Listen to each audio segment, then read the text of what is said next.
everybody, and welcome to this week's edition of Expat Chat. I'm so excited to have Bethy with me today. She is the owner of Wanderlust in San Jose, where I like to spend time. I like to treat myself.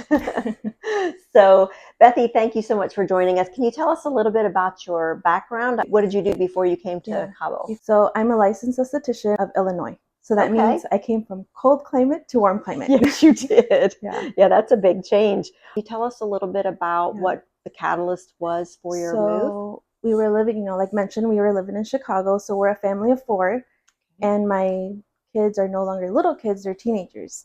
So 18, just turned 18, and 16. Wow. And so we moved here because we've been coming here to Cabo for about 9 to 10 years. And so we'd come visit my parents like once or twice a year. How long have your parents lived here? Ever since Hurricane Odile. Oh, wow. So a while. 9 or 10 years. Yeah. So we'd come once or twice, and they've been trying to convince me ever since to come here. I'm sure. They want their grandkids here. Yes, they're only grandkids at the time. But we weren't ready yet, and it was just a drastic move. So we saw ourselves living in Mexico. I just didn't know where at the time and when. So my husband and I had talked about it because of the lifestyle, mainly because of that. And well, the pandemic came and things changed over there. I'm sure everyone was analyzing where their life was at. And so we thought, you know what, maybe now's a good time. Do you speak fluent Spanish? So I'm going to say yes. Because technically Spanish is my first language. But I was also born and raised in Texas. So it's Tex-Mex Spanish. And so even here with the locals, they say, oh, your Spanish is different. Where are you from? So I acknowledge. So they know something is not quite like Cabo. You don't have Cabo Spanish. No, definitely not. But I do make an effort to improve my Spanish. So living here, it's gotten better. Way better.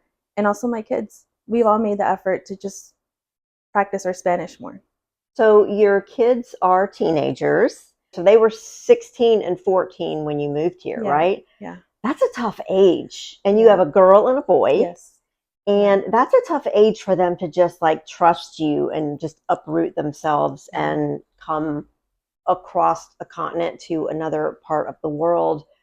What was their experience? Did they resist? I mean, were they excited? How did that go for them? They've come out here, like I've mentioned, once or twice a year to visit their grandparents, but living here was going to be another thing. So they're used to, coming out here and doing the four-wheelers or, going to the beach. But, we had a serious talk with them about now making a life change, a lifestyle change as well. But they were totally for it. They're all for it, and they've adapted really nice. They have that adventurous spirit. They do online homeschool, which has helped with the situation. That makes it and my easier. daughter just graduated recently. Wow, that's exciting. So, we have some tea. Thank you. I'm excited. Yum. Thank you very much. I love your Wanderlust coffee cup there too. That's so cute. Thank you. So I think that's great. That's made it an easier transition. Have they found friends because they're not in school? So is it harder for them to find friends? We as a family have made friends of all ages. Because Cabo is not just for retirees. It's also, there's younger families moving here. But also we made friends young and old. And my kids have had experiences here that they probably wouldn't get if we were in Chicago or even in Dallas. My son learned to fish here. He caught a huge marlin, about 134-pound marlin. You're kidding. What an experience. And I've heard that they're like really hard to pull in. Like it's you have to really stay at it. So that's he was sore for days. I bet he was. I bet he was. That's so neat. And your daughter, I know that she really is into baking. Have you been able to provide her with some sort of an outlet here for, her passion as well? Well, she's been baking as a hobby now. In Chicago, she kind of started her own little business, her home business, and customers would pick up. This was during pandemic. Customers would pick up their orders. And here she said she wanted to focus first on school. Then after school, then she'd decide what she wanted to do with that, which she just completed, but I don't want to pressure her right now. But she's a really good girl. She's talented. She's disciplined. She's responsible. So I'm going to support her in whatever she decides to do next. She sounds like a go-getter. She is. She really does. And I think from my experience of what I know of you, she got that from her mom. You are something really unique, especially in Mexico, to have a woman as strong and smart as you are and driven as you are. You came here and as an esthetician in Chicago, and then you came here and you saw that there was a need. Can you talk a little bit about what you observed or what you didn't observe, and then how you got the idea to open this beautiful salon? So after coming here year after year, I've gotten these services done before, not just skin, not just facials, but I've also gotten massages, nails, lashes, brows done here before. So I really felt there's a spot for me here. There's room for everybody to grow here in Cabo. Right. But I felt that I can reach a clientele that wants something more elevated. And we make a very big effort here, not just in the ambiance as you see here. Yeah. You see everything is clean, it smells great, but also in the quality of services we provide. And we want to make sure that our clients feel good too, not just on the outside, but also on the inside. And we try to make sure that even the girls that work here are calm for our clients. And it's just your go-to place that you can feel great. I've been to a lot of places too, and the quality and the standards in Mexico, I feel a little concerned that they're not as great as they are in the United States, or not as strict. Maybe that's a better word. Yeah. Did you experience any resistance when trying to say, hey, I want to have these US standards, I want to have this quality level? Because that's hard. You'd have to really train people. That's exactly what I had to do. Is although they have the talent and the skill, I mean, there's always room for improvement, but just raising that standard to a higher level. And I know same in the US, you could go to a chop shop, nail shop, and the problem is most places here and there look for more volume. We're not a high volume place. We look for quality over quantity. So here we really take our time, even between appointments, to make sure that everything is clean and sanitized before the next. So we're not rushing the client. We're taking our time, dedicating everything towards them, and then we clean and move on to the next client. So we just want to make sure that overall it's just a good experience for them. What are the pros and cons for any other woman like you and me who come here to this town that isn't our home? Women's rights aren't quite as forward as they are in the United States just yet. What challenges have you had in opening a business? Well, none of it has been easy, although everyone might look at Instagram and think it looks beautiful. Just popped the shop and it's going perfectly. It looks completely smooth. Like I've got everything together here. Like I've got it under control. That's how it looks from the outside. It's not easy, but there's a lot of little points that I can bring up that they're pros and cons at the same time. Okay. For example, the location where we're at. On the map, it says San Jose, but we're kind of in the middle of San Jose and San Lucas. Right. So we're in the Cerro Colorado, Palmilla area. So that's great for clients. The surrounding neighborhoods here, it's great. It's convenient, free parking. The Fresco is right here. There's a dentist next door. There's a medical spa in the corner. Mailbox is Cabo. Yeah, it's right there. I mean, it's a very convenient place. But for the girls that are working here, it's not convenient because it's further away. It's an effort for them. So the ones that do come here, it's because they see the potential and they're willing to be part of the team and be, or hold a high standard that, that I require here. And in the end, it benefits them. The way I operate my business, it kind of breaks the mold to how other businesses operate here. Big time. And so they may not see that in the beginning, but the girls that do stick around over time and see the benefits, because they do see the benefits, they see not just how they can enjoy their job a little bit better, where they're not feeling rushed or pressured, but also, even for me as a boss, I like to make sure that they're okay. Yeah. Mental health is okay, because that's going to transmit to their service they're providing. So that's really important for me too, that they're okay. And also, is the client okay? Yeah. Is a service provider okay? Is everybody okay? Is the vibe okay with everybody? I want to make sure for that too. What are some of the services that you offer here? Ooh. A lot, we right? We have a lot of services. We have a wide variety. So we have start facials, which is my passion. That's your facials is my world. And it's not like I've had your facial. It's not like going just down to the mall and getting a facial. It's not like that. No, You do the micro whatever, like the hydro I don't know, what is it that you do with the razor thing? The dermaplan facial. That's the one. Yes. And that's something that isn't really offered here for some reason, but the dermaplan facial is probably one of my top services here, and it's more gentle on the skin than microdermabrasion. Okay. So it exfoliates on a deeper level, but also removes the facial hair. Nice. So your makeup is smooth application. When you wash your face feels nice and smooth. So that would be my top service here. Okay. But I also do other things. I do like the hydrodermabrasion. I do microdermabrasion. Okay. I also do lymphatic drainage massage. Okay. With some of my facials. I also apply hydrogelly mask, which is something that looks kind of fun on Instagram. Okay. You've probably seen like the peel off mask. Okay. Yes. And you do those. Yeah. So I could go on about facials. I know you love facials. That's your favorite. We also do lash extensions, lash lifts. I wouldn't know anything about that. We were born like this. Yeah, exactly. This is how I look when I wake up in the morning. Yeah.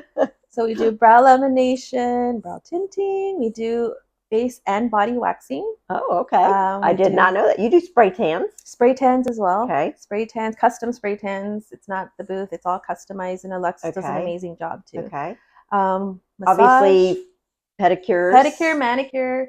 With our manicures, we also kind of have a wide variety of things that we offer. So we also offer dip powder, which is it's a new concept for here in Mexico. So the girls have had to go through training, and I've also signed them up for another class to just further dive in deeper to that. So to enhance the service better.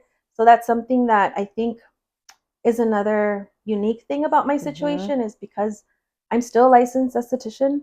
In the States. It's mandatory for you to take continuing education classes in order to renew your license. Okay. There's a certain amount of hours required. So I take full advantage of that. And I can also sign up for courses for other things as well, which I can then pass on to the girls here. I try to use all the resources I can. Any new services coming on the horizon for you? Anything that I know you're always thinking 3 steps ahead. I know you are. Yeah. So what's happening next? I'm always looking, how can I do better? How can I meet the client's needs? And one of them has been hair. Before I opened, I was remodeling the space and I had people coming in. Do you do hair? Do you cut hair? Do you color hair? Do you sell shampoo? No. So I've been saying no since I opened, and I still get people asking for those services. We can't get good shampoo here. Yeah. It's hard to find. It is. And so they go to Fresco, they see they're not finding it. They're just like, so oh God, I got to put this on my hair. Yeah. Yeah. So I do have hair products here to also maintain your hair, dry shampoo, hairspray, all those things. But I also want to introduce eventually is the keratin treatments. I want to introduce that, the blow dry, like the dry bar concept. Not looking to do any hair cutting or coloring yet because there's already great people that offer that here.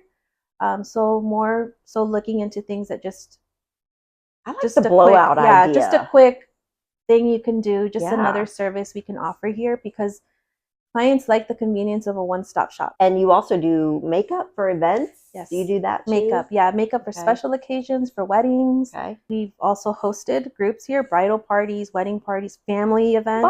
Fun! Or just a girls' day. We had a group of girls just found us on Instagram and wanted a girls' day. We have so much to offer in this space. Yeah. So everyone's welcome. That's so exciting. I'm excited about your future. Is there anything that you don't like about San Jose del Cabo? Put you on the spot a little bit, but that's okay. There are things. Okay.